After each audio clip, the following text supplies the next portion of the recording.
The steady, rhythmic click of mechanical keyboard switches was the only sound cutting through the heavy silence of the open-plan tech office as the clock crept past midnight.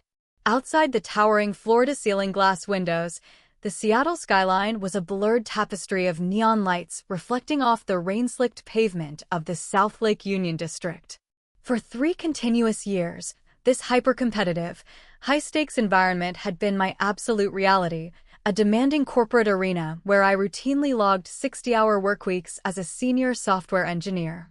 My life was a disciplined, exhausting cycle of system architecture optimization, critical code deployments, and high-pressure sprint deadlines that left my mind perpetually running on adrenaline and bitter espresso. While my peers spent their weekends exploring the Pacific Northwest or frequenting the trendy bars of the city, I chose to lock myself in my apartment, dedicating every spare ounce of my energy to securing my financial independence. I had grown up in a household where resources were weaponized, a toxic environment where my parents treated my achievements as a collective family asset while completely insulating my younger sister, Jennifer, from any form of real-world accountability. I knew early on that if I wanted to escape the suffocating cycle of emotional manipulation that defined my childhood, I would have to build my own fortress, brick by single mathematical brick. The crown jewel of that hard-earned independence was a stunning, sun-filled historic condo located in the heart of Capitol Hill, a premium piece of real estate I purchased entirely on my own at the age of 29.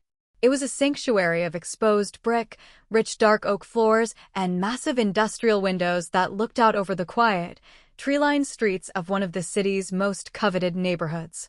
Every single piece of furniture, every framed art print on the walls, and the immaculate, flawless credit profile required to secure the mortgage represented a personal victory over the family that had spent a lifetime telling me I was secondary. To my parents, who still lived in a modest, run-down rental property on the outskirts of Spokane, my quiet success was not a source of parental pride, but rather a convenient resource to be exploited whenever their own financial laziness caught up with them. They routinely demanded that I covered Jennifer's accumulating credit card debts, funding her lavish lifestyle of unearned luxury under the hollow guise of family solidarity and sisterly love. I tolerated the subtle exploitation for years, paying the bills out of a lingering, conditioned desire for their validation, completely blind to the fact that their parasitic entitlement was evolving into something deeply criminal. The fragile illusion of our family dynamic didn't just fracture, it completely dissolved into an icy abyss on a freezing Christmas Eve inside my parents' Spokane living room. I had driven across the state to spend the holidays with them, desperately hoping for a peaceful, warm family gathering after a particularly brutal quarter of corporate software deployments. Late that night, long after the television had been turned off and the rest of the house was supposedly fast asleep, I wrapped myself in a blanket and crept down the hallway to fetch a glass of water from the kitchen. As my bare feet pressed silently against the cold hardwood floor, the low, urgent murmuring of voices emanating from the half-closed door of the den made me instantly freeze in my tracks. It was my mother, Eleanor, her voice stripped entirely of its usual theatrical warmth, replaced by a sharp, calculating greed that made my stomach instantly drop into a hollow pit. "We don't need her permission, Richard," my mother whispered, her words cutting through the dark hallway like a physical blade.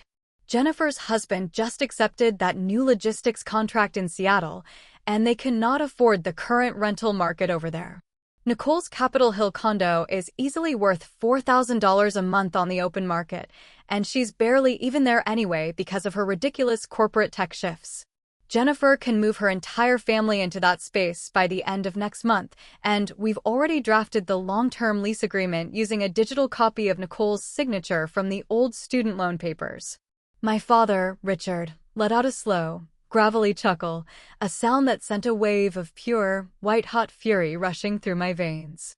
"The lease states a 10-year duration at a rent of exactly $0, structured as a permanent family housing covenant," my father added, the rustle of heavy legal paper echoing through the quiet room.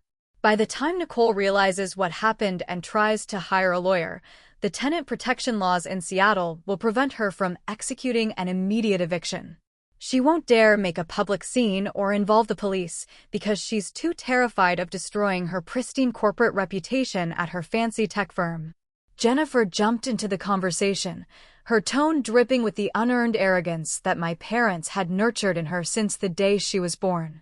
Exactly, and I've already notified our Spokane landlord that we are breaking our lease here effective next month, Jennifer preened, her sharp, synthetic giggle echoing through the small den. We're hiring the cross-state moving trucks for the 21st, and when we show up with the boxes, Nicole will just have to accept that family comes before her precious property investments. I stood in the freezing darkness of the hallway, my hands gripping the fabric of my blanket so tightly my knuckles turned stark white, my heart rate entirely steady as the survival instincts of a software engineer overrode the pain of the betrayal. They weren't just asking for another financial handout, they were actively executing a fraudulent, coordinated property seizure, forging my legal signature to steal the sanctuary I had nearly destroyed my health to achieve. They believed that because I was the quiet, compliant daughter who always prioritized family peace, I would simply bow my head, accept the illegal occupation, and allow them to loot my future. In that precise, agonizing second, the final chains of familial guilt broke completely away from my soul, replaced by an unbreakable, dangerous tactical calm that hardened my thoughts into pure strategy. I didn't push open the door to scream, and I didn't unleash a wave of useless, emotional confrontation that would give them an opportunity to hide the forged lease documents or alter their timeline.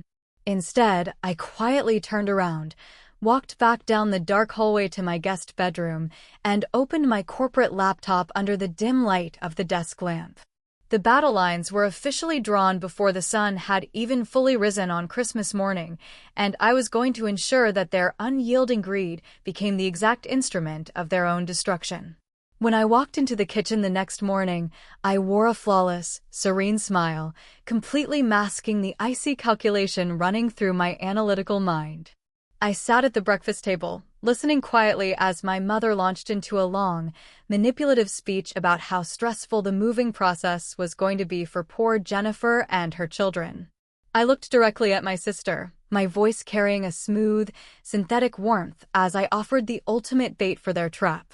If things are that tight, Jennifer, you should absolutely finalize the termination of your Spokane rental lease immediately to save on costs, I said, leaning forward with an expression of pure, compliant support. You need to focus on the future, and you shouldn't let a standard rental contract hold you back from making a clean break across the state.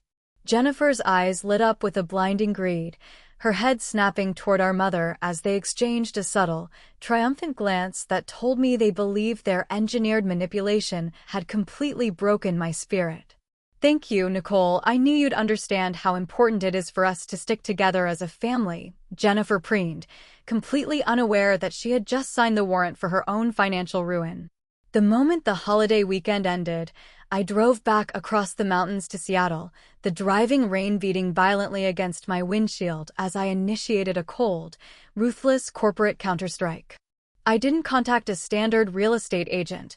I retained the services of an elite, high-volume luxury property broker named Evelyn Vance, a woman who dealt exclusively in high-stakes, off-market real estate transactions.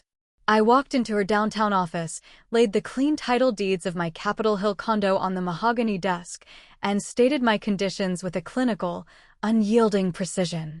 I want this property listed on the private pocket market immediately, I instructed, my voice flat, calm, and entirely level. I am seeking an all-cash buyer who can execute a guaranteed 14-day closing schedule, and I am willing to price the asset 5% below market value to ensure absolute velocity. Evelyn raised her eyebrows, recognizing the sharp, strategic determination in my eyes, her team launching into motion before the corporate tech servers could even complete their daily data cycles. Within 48 hours, using her exclusive network of high-net-worth international investors, Evelyn secured an all-cash offer from a wealthy institutional buyer who was looking to add a premium Seattle asset to their corporate portfolio.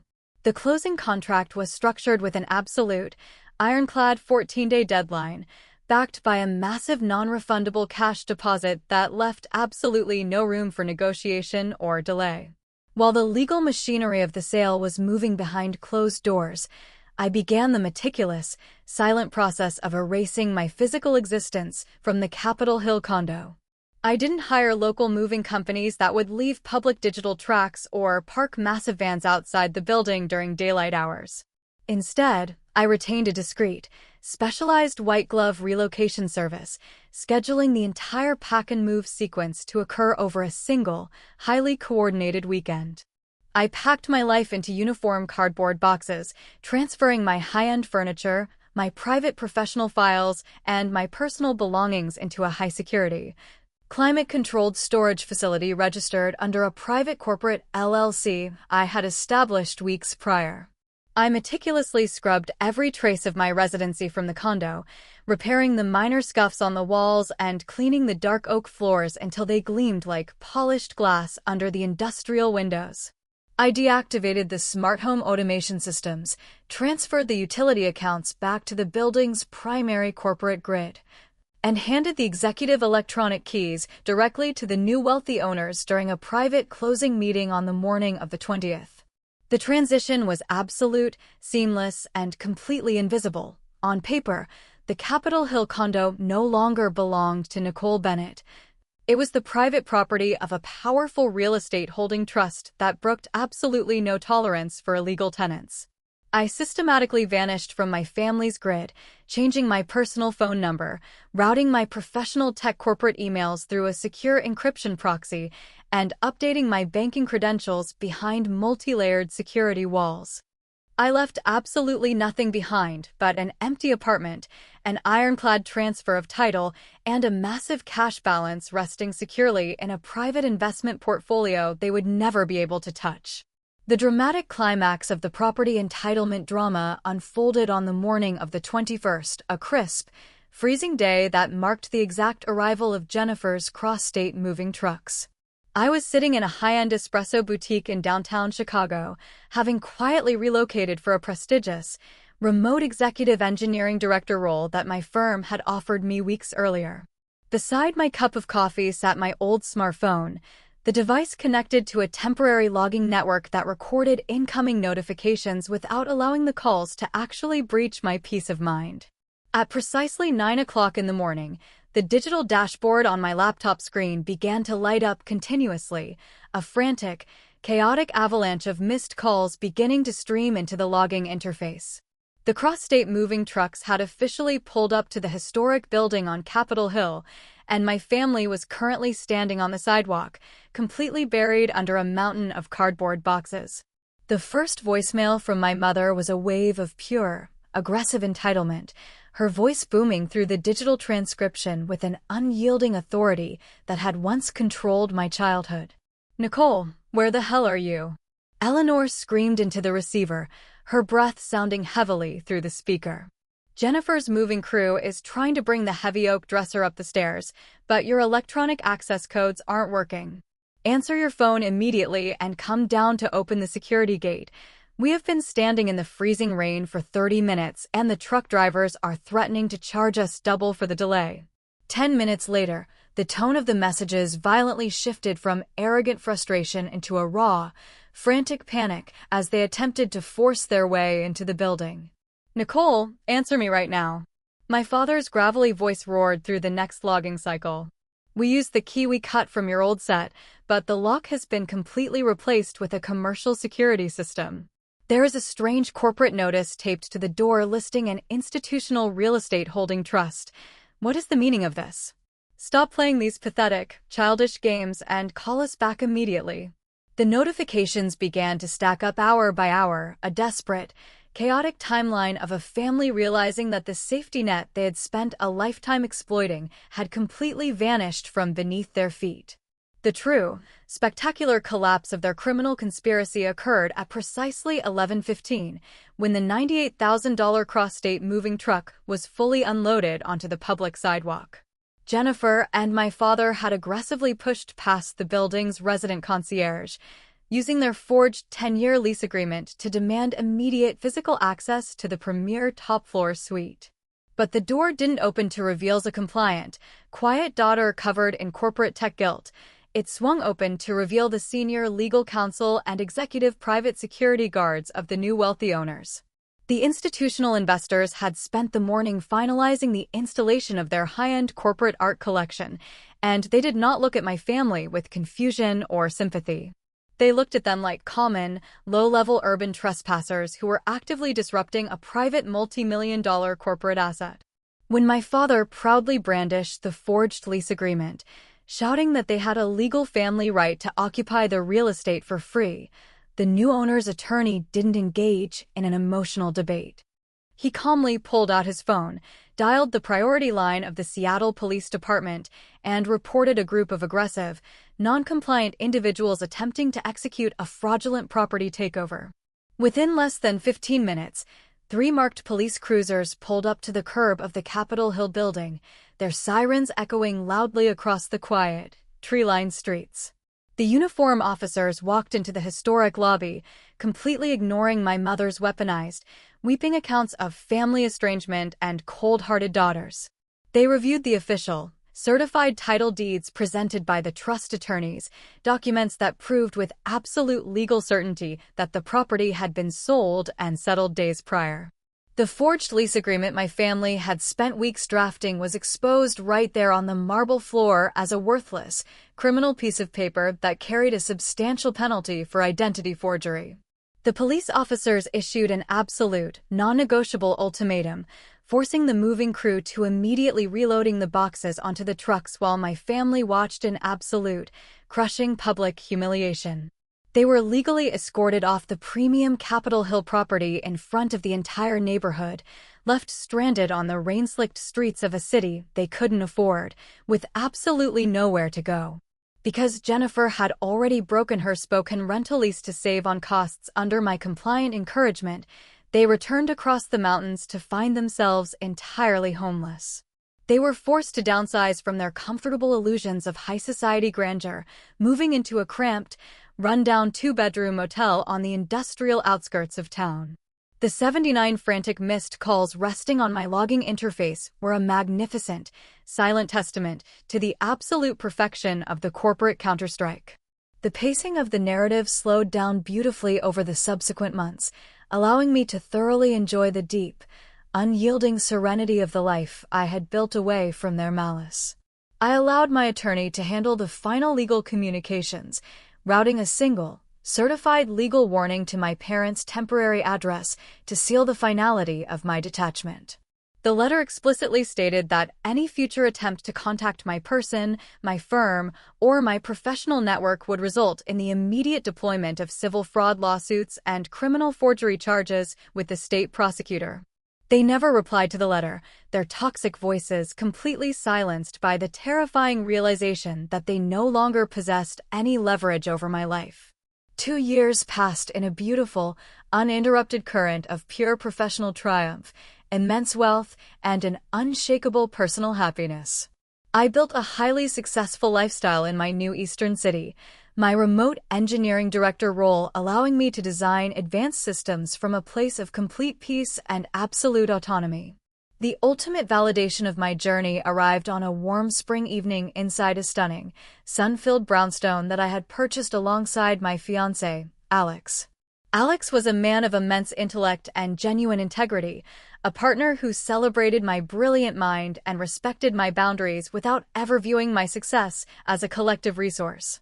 We were sitting on the plush velvet sofa, watching the sunset paint the sky in vibrant shades of gold and deep violet through the massive floor-to-ceiling glass windows of our living room. The space around us was filled with the soft, melodic hum of a jazz vinyl record, the rich scent of fresh espresso, and the absolute safety of a home where no entitlement could ever breach the walls. I looked down at my smartphone, a soft, serene smile spreading across my lips as I deleted the old logging interface files from my system, completely clearing the final remnants of the past from my digital grid. I didn't feel a single flash of malicious joy, and I didn't let a single wave of resentment disturb the crystalline calm of my heart, because I knew that reality hadn't been caused by my cold revenge. The absolute destruction of their household was simply the natural, mathematical harvest of the bitter, greedy seeds they had planted over a lifetime of cruelty. They had spent decades treating my quiet compliance and relentless hard work as a bottomless asset to be looted, fully confident that I would always bleed to keep their favorite child warm. They had to learn the hard, agonizing way that when you push the most disciplined person in the room too far, you don't get a negotiation, you get a complete erasure of your access. I leaned my head against Alex's shoulder, closing my eyes as the quiet peace of the evening wrapped around us like an unbreakable, magnificent shield. If you are listening to this story right now, and you are the child whose silence and sacrifices have been systematically weaponized by the people who share your last name, hear me clearly. Your value is not defined by the absolute blindness or the predatory greed of a toxic household dynamic that refuses to see your worth. Strength does not mean enduring financial fraud, emotional manipulation, or property entitlement for the sake of a fake family unity that only serves the thieves in your life. True power is born the exact moment you stop begging for the validation of people who trade love for currency, and you begin to use your own brilliant mind to establish unbreakable walls around your future. My real estate victory was a flawless, airtight execution of corporate compliance strategy that permanently shielded my hard work from the hands of criminals. An image of a secure, modern apartment with large glass windows and clean lines illustrates this boundary, standing as a physical manifestation of a protected personal sanctuary. But the true victory, the one that allowed me to look into the mirror every single morning with a peaceful, confident smile, was the freedom of knowing that I am more than enough. Home is not a geographic structure defined by a shared surname, a genetic code, or the toxic obligation to sacrifice your youth for people who treat your existence like a convenience. Home is where your boundaries are treated as absolute, where your hard work is genuinely honored, and above all else, home is where you are respected.